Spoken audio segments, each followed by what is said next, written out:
So, what is your name and the name of your business? Bradley Tuggle, and the name of my business is James Bradley Salon. Yes. And where are you located? Jamestown, North Carolina, right off of Wendover Avenue. So we're basically in the Greensboro area, but we have a Jamestown address. Okay. So Yeah, I, you're mean, right I down would the definitely edge. consider this Greensboro more than Jamestown. Yeah, you run into the sign on the way. It makes sure Yeah. it says Jamestown. They don't got much going on. They're like, gonna give take that. Jamestown some props. They're going to take that. So, how long have you been running this business? And, how long has your business been in operation? We've been here 3 years, but, been in business for pretty good while now. But three years we've been in this location. Okay. So, and tell us about your business and how it operates. Like, Well- what do you do? What's going on here? Well, as you can see, this is a beautiful hair salon. Yes. This is the mecca of hair salon. But, basically we do ladies' hair. We've got a men's side, which is a barbershop as well, so we do a lot of men's haircuts as well. Lots of color, lots of cuts, just beautifying the triad, brother. Mm-hmm. That's it. And what would your customer base most consistent of? Like, who are the people that come in? Mostly females. I mean, like I said, the men's side, they kind of stick to themselves over on the men's side. And we got a little bit of whiskey. They can come in there, sit down, relax, after a hard day's work, Mm-hmm. take their mind off things. And, same thing with the ladies. They can have a glass of wine, they can chill out, they can get beautified. And, we try to make this as most relaxing place as possible. So what made you choose this business? And not only that, what made you actually go into business for yourself versus having to work for somebody? Gotcha.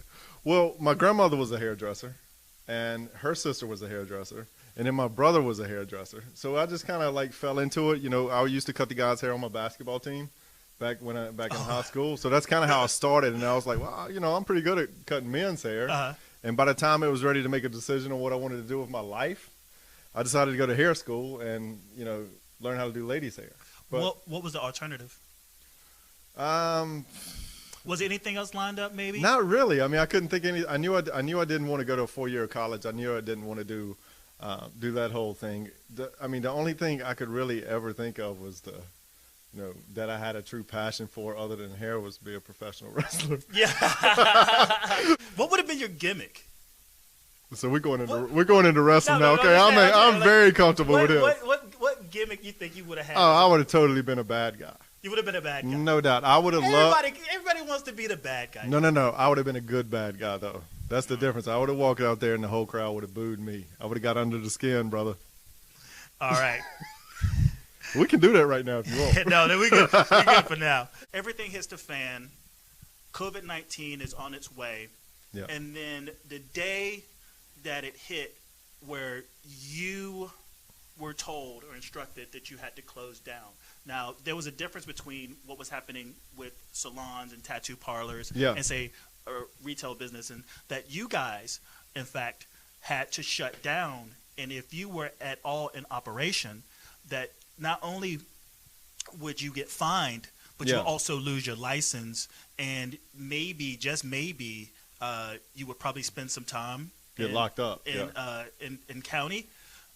So tell us about that moment when you got all of that information and you had to turn to your coworkers and tell them that, hey, we have to close up shop. And what was going through your mind at that moment? We were all pretty much on the same page. I mean, we were practicing, and that, I think that's the main thing a lot of people don't realize about hair salons.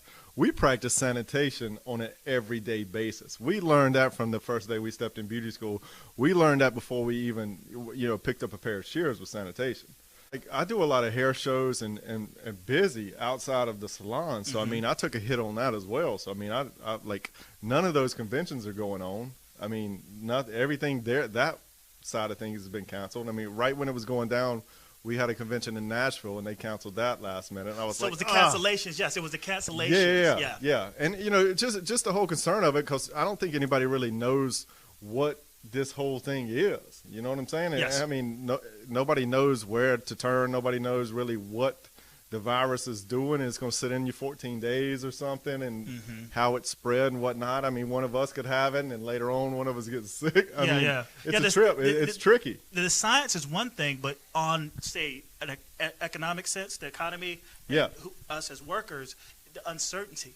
Yeah. And I think that's, a lot of us worry about the uncertainty and how long this is going to last, right, more than, say, the actual effect of the virus itself. On us. Yeah.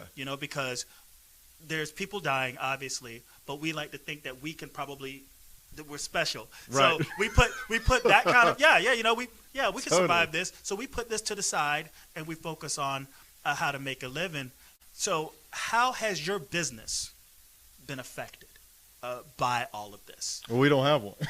So that's as simple as that. Like, we don't have one. Like when it comes to hair shows and things like that too, my company has switched over to making hand sanitizer, which is cool. So they're still able to operate and get going. But like, from a personal small business owner, like, we don't have a business right now. I mean, and ladies are dying to get their hair done, man. And I think hair did. I think what's missing too, with the idea of these being shut. This isn't only a salon getting shut down. When these men and women come in and they're getting taken care of, they're talking. They're actually it's the therapeutic social interaction. It's and the therapeutic part of it for them to get some things off their chest. I'd imagine even more so than the grooming. Yeah. Is the therapeutic. Totally. And it's all part of the game. And I think that's why this salon is so strong and everybody that works here is so strong, is we have a personal connection with that client. Yes. I have clients that come to me that I know for a fact they don't come to me just for hair. They come to me because they can be who they are. They can be real, and they know I'm going to shoot it to them straight. And, it's a connection that nobody else has. And I think that's the beauty of our industry, is our industry really has that connection. We make people feel good. What about, you say you don't have employees, you have people who actually rent out space. So that's another part of the economics of your business that's been affected. But do you know of what the other people that rent out space here, do you know how they've been affected? Like, well, we've all kind of group text here and there, and talking. A couple of them, Kat came in today. We chatted for a minute. I mean, we're staying in touch with everybody. I mean, we're just kind of keeping in touch with you. Hey, you guys good? You need anything? Hey, how you guys doing? Hey, I miss you guys. A lot of times just a simple text saying you miss somebody makes a lot of difference in this time. Because you get to realize what's really important. You know what I'm saying? Because you don't want to see anybody struggling right now, and you don't want to see people lose their homes, and people lose their salons, and people lose their restaurants, their livelihoods. Totally, and it's cutting it close with a lot of people I know. No pun, huh?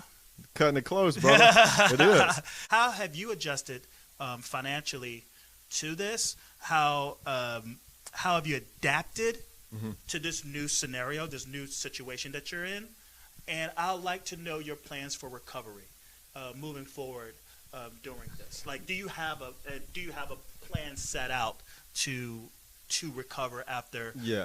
To get to some sort of normalcy. Which, I mean, to be 100% honest, my plan has been this way from the moment I started a salon. I've always set myself up to, if everybody said, you know what, I hate Brad, I'm sick of working with Bradley, I'm walking out the door, where I can still survive on my own, where I can still make things happen on my own. That's how I've always set up, because I'm just have that way of thinking. Of everybody's against me at the end of the day. I mean, we're the same way. We're pretty much in the same boat. Even though it's not, it's still good to think that way, because if that actually does happen, then you're okay. And, a lot of it's just kind of trying to maintain, keep your head above water, do what you got to do. I've gotten a lot of stuff done here, too, that I've been wanting to do. I've been, painting some things, fixing things back in the shampoo area, just to try to get us ready and move forward, because I honestly know when we come back, the floodgates are going to open. Is there anything that you, when I say adjust and adapt, has it anything you weighed heavy on that you hadn't prior? Maybe something you've been, kind of kicking yourself is like, I should focus more on this. Or has it been pretty much taking care of things while you have the time? Yeah, more or less taking care of things. I mean, I've like I said, I've always tried to keep my business sense and my financial side of things in a whole separate way of thinking. So I mean, I've always kept it tight, whether it's a pandemic or whether it's not a pandemic. I still kind of stay focused on what I need to do. But as far as tightening up things, I definitely have tightened up more things in my personal life financially, where beforehand I'd jump on something and order 10 pairs of shoes. Yeah. I hadn't got any Jordans lately. I hadn't bought any, you know what I'm saying? I'm just I've lost out, and I'm totally, blessed to even say this. I've lost out on more luxury things, but I've always been able to live at a very minimal level and a minimalistic lifestyle. Yes. I've always been able to do that. Having kids, it's a little bit different because every time my wife goes to the grocery store, it's $350 now. Yeah. So, I mean, now I look at that and I'm like, that's $350. Before I was like, whatever. So recovery. Yes. Have you thought about that? Have you thought about the whatever plan you have set out, and the communication you have with the people that you lease space out to? Yeah. I mean, like I said, everybody here I trust 100% to do the right thing, because they're not the type of stylists that are gonna just go outside the box and do things to put other people in danger. And our relationship we have with our clients, and I know each and every person in here, the relationship they have with their clients aren't going to put them in a weird situation either. So I mean, most of that kind of takes care of itself. But we're definitely going to put into place like hand sanitizers, and we were starting to get there as far as like the text messaging and people coming in after we check out. So those little things will just step our game up and tighten it up a bit. But I mean, you should have kind of been doing that from the jump when you're in the hair business anyway. We're just kind of limiting the amount of people that's in here and the amount of, we probably don't have visitors because sometimes they would come in, they'd bring their daughter, and the daughter would bring her cousin. We keep it to the person that needs their hair done. So you're keeping up with, I guess, the phases is what Cooper has. How do those phases affect what you got going on here? Which phase? We're in 2. You're in 2. We're in phase 2, yeah. Okay. So, I mean, at the earliest, if all goes as planned, it'll be the 22nd. But I mean, we'll be ready for the 22nd. Once we get in here, and I think the cool thing about the staff I have and the people I work beside is we are so open to talk to each other. Like, hey, this is this, and you don't. And if you tell somebody something, they don't take it personal. Where some other salons I've been in, if you say something, everybody gets all up in a uproar and whatnot. Everybody here is an adult. And if you're not an adult, I don't want you here. You know what I'm saying? I don't want to have to babysit and do things like that. So everybody here is going to take care of their clients. I trust their judgment 100% and just give them free reign to do what's best. And we'll all get together and figure out what to do as we go. Here and there, we'll have some certain things in plan. But as we go, we'll see, okay, this isn't really working that good. Let's try this. This isn't working. This worked amazing back here at the shampoo area. We didn't have 15 people back here. Let's spread it out here. So I mean, we'll tweak it as we go for sure. And like I said, these guys are great. These guys are amazing, and I trust them 100% to do the right thing. Stay calm and stay poised. This is something. If you can survive this and you can make it through this, stay calm, stay poised, because it's not going to last forever. As soon as we come back, like I said, we're going to be stronger than ever. The floodgates are going to be over, but when we come back and you get all these clients in a row, start putting some money aside, because if it happens again, you don't want to be in the same boat again. So start putting some money aside and really focus on your future and not focus so much on today, because if this happens again, you want to be prepared again. And in all honesty, it's a good chance it will. I mean, really, you really do have to focus on your money, and that's across the board. That's even if we get back to normal and we never have anything again. Always prepare for the worst, because then if that happens, you're going to be good. Okay. We're going to try to get deep dive into how you feel. So how are you affected personally? Like, what are the things that you're going through, having to deal with not being able to open your doors, not being able to generate revenue, not being able to, at this moment in time, provide for your family? Yeah. Is it what is deep down? Well, I mean, definitely the providing for my family is the main thing, because I don't want my kids to ever go without anything. I mean, maybe I spoil them a little bit here and there, but I don't want my kids to go without anything, and I want to continue to provide and do what I have to do. But, not having the doors open and having no income coming in is tough. I'm just ready for us to open back up because, once we open back up, we're going to be good to go again. So I'm not worried about once we open. It's just let's get to that point. And it's kind of frustrating. And when you talk about non-essential, by definition, is a hairdresser essential? No. But when you see who they are saying is essential, we're very essential when it comes to, comparing us to a movie theater or comparing us to this and that. We're very essential. And not only that, I think it's irritating a lot of hairdressers. I know in North Carolina because a lot of the programs have not kicked in to help us out. And a lot of things have not really kicked in the way they're acting like it's going. It's like going to the DMV. It's always a mess. You know what I'm saying? And you got to deal with that. But as far as, all that goes is just we got to get back on track. And, once we get there, and hairdressers are irritated because every hairdresser, if you're in a salon that you care about your staff and you care about your stylists and you care about your clients, every hairdresser I know sanitizes to the max.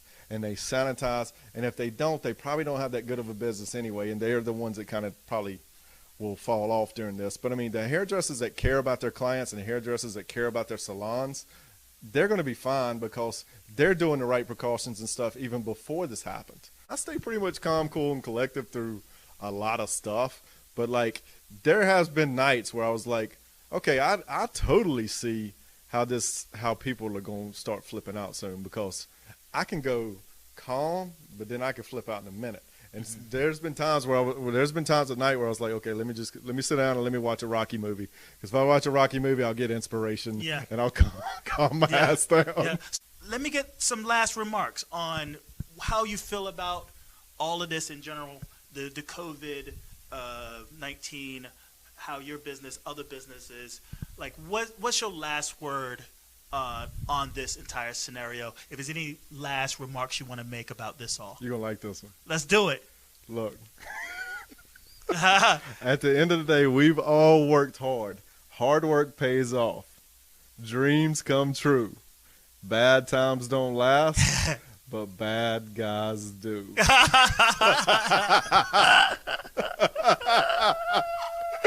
That's etched in my brain, brother. Hey, yo.